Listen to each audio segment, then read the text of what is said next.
Now, the eighth thing that you will remember is that examination is only upon request. Though publication is automatic, whether you do anything or not, it gets published after 18 months. Examination is not like that. Examination is only upon request. We get this from 11b. Now, 11b says that it will not be examined unless an applicant or any other interested person makes a request. So there are two categories here. An applicant can make a request or an interested person can make a request, and only then the examination is conducted.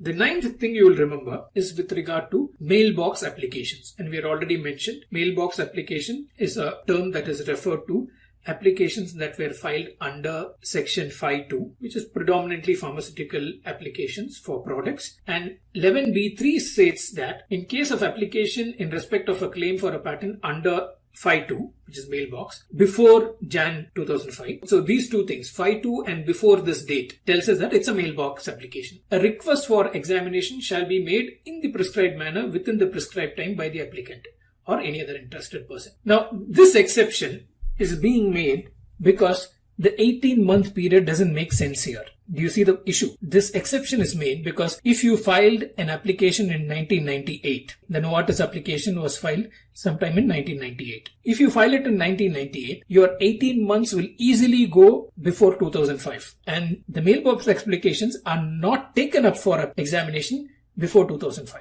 So there is easily not months, years between the taking up of the application. So the publication would happen only after 2005. So because of this mailbox arrangement, there is no way the patent office could have published these applications after the 18 months. So they said that the publication will be after 2005. So they had a special provision, and the special provision is mentioned in Rule 24b(1) Roman 2.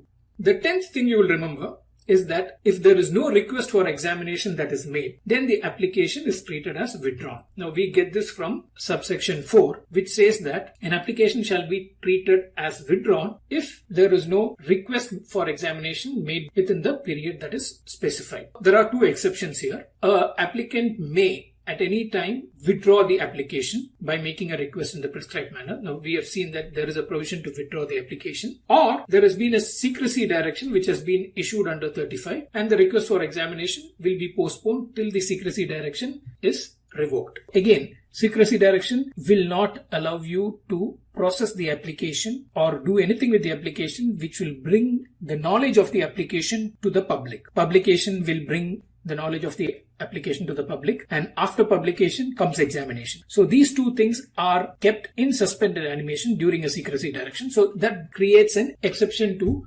filing a request. So if you don't file a request, it is treated as withdrawn, but there are two exceptions to that case. If you withdraw the application, then that's the end of it. Or if there is a secrecy direction, then you wait till the prescribed period gets over.